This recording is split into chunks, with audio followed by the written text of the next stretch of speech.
And in a surprising twist, SummerSlam was actually better than WrestleMania. Now, I guess progressively, you would expect that to happen. And that's what the WWE would want. But in the spirit of the biggest show, being WrestleMania, I thought that was kind of interesting that SummerSlam blew WrestleMania right out of the water.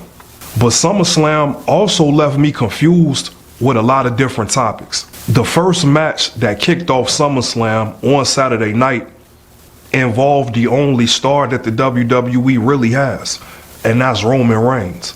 And I just didn't know what to make of that. This man has been away from the company for 4 months, and it was ultimately decided for Roman Reigns to kick off SummerSlam. And the other part to this is, does the WWE not realize that Jey Uso goes by the name Main Event Jey Uso? Did the company forget what main event really means? It means closing the show, the last match on the card. But yet for the past 2 major events for the WWE, Jey Uso is the opening act. So are we changing his name to opening act Jey Uso? The WWE already hit a reverse Uno card on Jey Uso's entire run and his momentum in the company. Now on the biggest shows of the year, the fans can't even finish getting snacks and beverages from the concession stand before Jey Uso is already making his way to the ring. I don't know if anybody else realized, but Triple H has been doing a lot of dry snitching as of late. Ever since this show Unreal aired on Netflix, Triple H has been saying how a lot of these decisions wasn't even his, which I can't believe that he would even get on camera and say such foolish things. He's the chief content officer, the chief of the content, and the officer of it, apparently. So either way it goes, Triple H has the last say-so. But in regards to Jey Uso, now apparently Michael P.S. Hayes was the one that pitched for Jey Uso to win the Royal Rumble, which eventually led to Jey Uso winning the World Heavyweight Championship. So consequently, Triple H is basically saying that he didn't have shit to do with all of these things that Jey Uso has done. Jey Uso earned that spot, and he earned that spot organically. And the WWE has an entire roster full of guys and ladies that haven't been able to get on the level that Jey Uso has ascended to. There's almost no other wrestlers in the WWE that has the fans' engagement the way that Jey Uso does. So what was the mistake in having Jey Uso accomplish the things that he did? And now at the first 2-night SummerSlam that I've personally dubbed Baby WrestleMania, y'all have Jey Uso do the exact thing that he did at WrestleMania. This is the second time Jey Uso has opened for the big show. I didn't understand why Jey Uso was the opening act for WrestleMania when he was challenging for the World Heavyweight Championship, a match that essentially was the biggest match of his career. I speculated at WrestleMania that this only happens because Jey Uso is the person that gets the crowd fired up and genuinely gets the crowd involved. A lot of times we have great wrestlers that aren't quite the superstars they want to be just yet. And with that comes a lot of forced crowd reactions.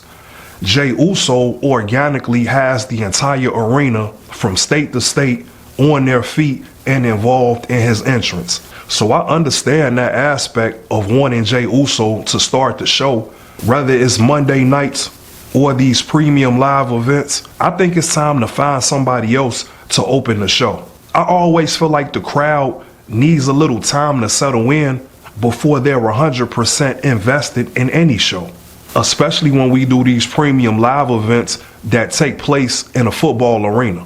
Because 10 times out of 10 is broad daylight when these shows start. And I don't know if the WWE haven't noticed yet, but the aesthetic just isn't right in broad daylight.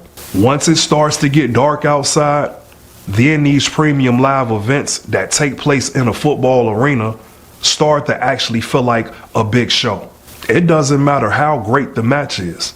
It doesn't fully translate to the crowd or to us at home watching when it's bright as hell outside. Aesthetically, you can't even enjoy the entire setup and the production from the stage. Y'all couldn't let Jey Uso experience the crowd already settled in for this big show and then coming out and rocking the entire arena or stadium.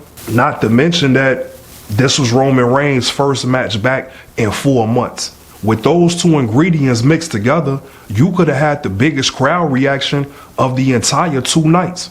So in a way, it's almost like the WWE is not only cheating the fans and cheating Jey Uso, but they're cheating themselves. I thought the WWE wanted great B-roll footage and to be able to show the world how their crowds react at their biggest shows. You could really have that if you let Jey Uso come out just a little bit later, especially with Roman Reigns. This is a man who's almost headlined WrestleMania for at least 8 to 9 years. And the first time he doesn't have the Undisputed Championship, he has to come out first. So even more to my confusion, I just can't put it together why this match had to be first. Because I really do believe that it took something away from this contest. And just something as simple as putting Roman Reigns and Jey Uso a little bit later on the card could have brought a whole different energy to the show overall. It wasn't that the energy was bad, but it never hurts to have more excitement. I'm not really going to critique or get into the match that much because like I said on the SummerSlam special, I just didn't see any way Roman Reigns was going to lose his first match back. If Jey Uso is not going to be in the main event or anywhere near it anytime soon, the least y'all could do is give him a new name.